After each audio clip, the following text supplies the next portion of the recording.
Hello, I'm doing a movie review, and the movie I want to review is the 1972 horror anthology film, Tales from the Crypt. Now, I have Tales from the Crypt both on VHS, and I also have it on this DVD set right here where it comes with the movie The Vault of Horror, which was actually a sequel to this movie. Now, most people probably know Tales from the Crypt from the TV series Tales from the Crypt, which aired on HBO from 1989 to I think like 1995, and that was a really popular TV series, but before that TV series, there was actually a movie called Tales from the Crypt.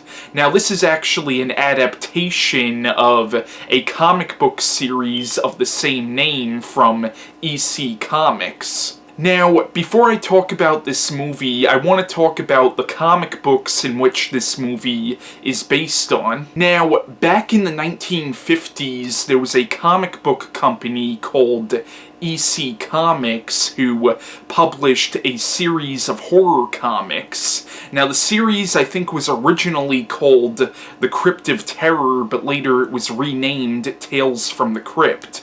Now, the Tales from the Crypt comic books, each issue had like 4 stories in it, and each story was narrated by these 3 characters: the Crypt Keeper, the Vault Keeper, and the Old Witch. And the Vault Keeper and the Old Witch also had their own comic book series as well.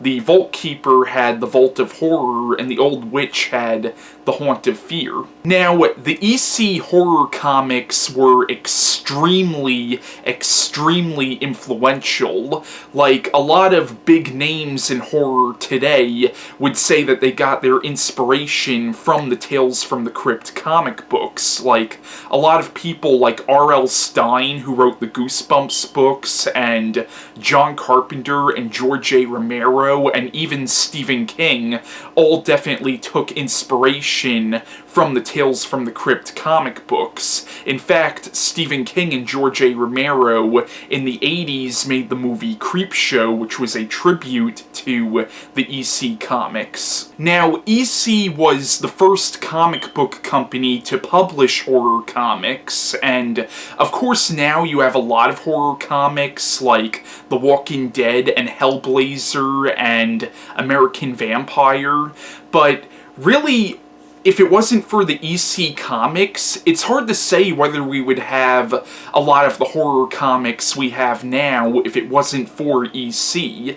Like, even now you have superhero comics that cross over into the horror genre as well. Like, you have Batman vs. Aliens comics, and Batman vs. Dracula comics, and once again, it really is hard to say whether we would have a lot of the horror comics we have now if it wasn't for EC and the Tales from the Crypt comic books. Now, unfortunately, the EC comics were also extremely controversial at the time they were written, which was the early 1950s. Like, there were people trying to get these comics banned, and I think these comics actually were banned, and there were church groups who were getting together and burning copies of these comics, and there was this idiot going around claiming that these comics were the cause of juvenile delinquency.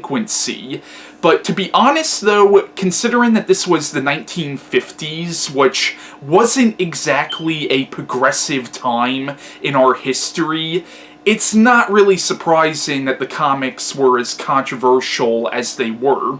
But to be honest though, some of the controversy for these comics was even ridiculous for its time. But despite the controversy though, these comics, as I said, were extremely influential. As I said, they influenced people like R.L. Stine, George Romero, Stephen King, and John Carpenter. So in 1972, those comic books were adapted into this movie. Now, the premise of the movie version of Tales from the Crypt is it's essentially 5 stories in one, and there's a wraparound story that kind of connects all the stories together. So the movie opens up where it follows these 5 characters who get lost in this crypt, and as they're trying to find their way out, they run into this monk, and then the monk tells each of them the story of why they're there.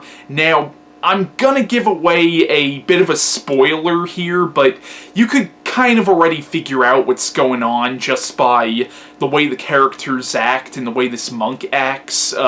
It turns out that these 5 characters are already dead, and this crypt is actually kind of like a purgatory, and this monk, who is the crypt keeper, is telling each of them the stories of how they died. Now, when the crypt keeper tells each of them the stories of how they died, you realize that they kinda got what was coming to them.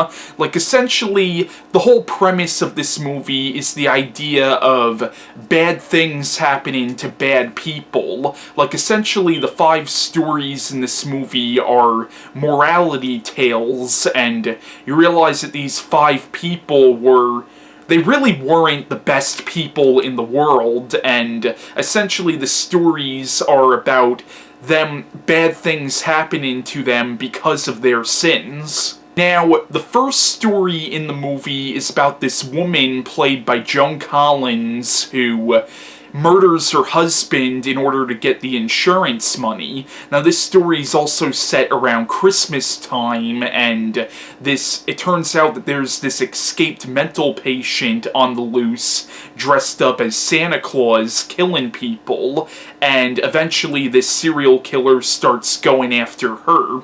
And I don't want to give anything else away about this story, but this particular segment of the movie was actually remade as an episode of the TV series Tales from the Crypt called And All Through the House, which is actually one of my favorite episodes of the series. Now, the second story in the movie deals with this man who was cheating on his wife, and then him and the girl he was fucking get into a car accident, and the rest of the story from then on is all done in POV shots from the point of view of this guy, and you never see the guy's face. All you see are people running away whenever he tries to get somebody to help him, and I don't want to give anything else away about this story. The third story in the movie is about this douchebag who, I don't know if he lives at this place or just works at this place, but he lives at this, like, mansion, and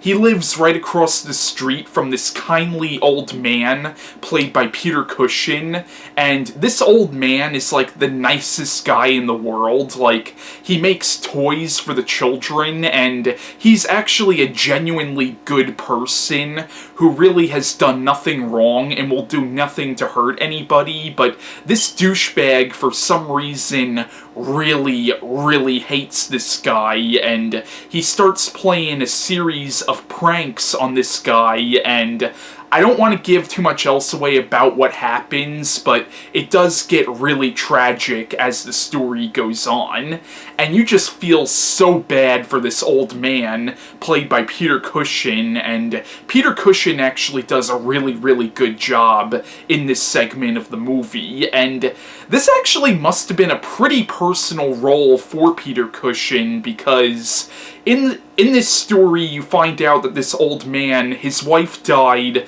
a few years before the events of the story, and there are scenes in it where he's talking to the spirit of his wife through a Ouija board, and I think this movie was actually made around the same time that Peter Cushing's wife actually did die. Now, the fourth story in the movie is kind of like a take on the short story The Monkey's Paw.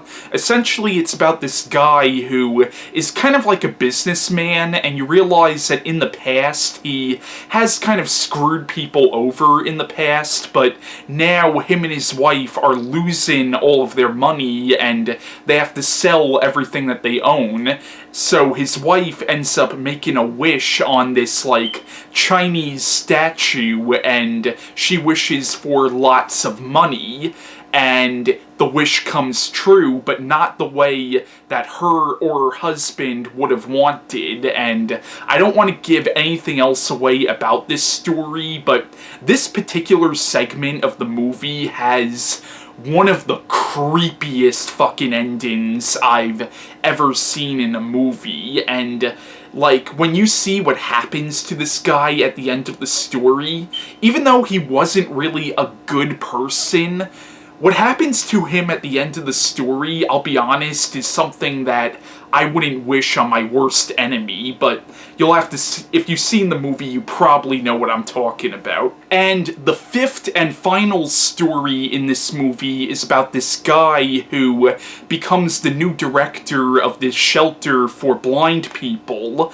but it turns out this guy is very greedy, and he ends up, like, in order to save money, as he puts it, he ends up turning the heat off at night, and he gives them crap food, and really neglects these people, and eventually one of these people end up dying, so then these blind people get together and try to get revenge on this guy, and that's all I want to say about this particular story. But I highly recommend Tales from the Crypt. This is actually a really good anthology film, and if you're a fan of anthology horror films, I would definitely recommend this. And also, if you're a fan of Hammer films, you might like this as well. Now, this movie was not put out by Hammer, but it has the feel of a Hammer film. Maybe that's because Peter Cushing is also in this, but it definitely, like, if you watch the movie definitely has the tone of a Hammer horror film, and I really like the way this movie opens. It opens with, like, that classic, like, organ music that you hear in a lot of, like, old school horror films, which I really liked that, and it is a really fun movie. I would definitely recommend it. Now, in the movie, my favorite of the 5 stories is definitely the third one, the one with Peter Cushing. I thought that one was really good, and actually genuinely pretty heartbreaking as well, considering just all the horrible things that the main character of that story does to Peter Cushing's character. Now, this movie had a sequel made to it in 1973 called The Vault of Horror, which I have on the same DVD set as this movie, and The Vault of Horror is going to be my next review. And of course, in the 80s, you had the TV series Tales from the Crypt, which was followed up by 3 spin-off movies. But yeah, that's my review on Tales from the Crypt, and bye.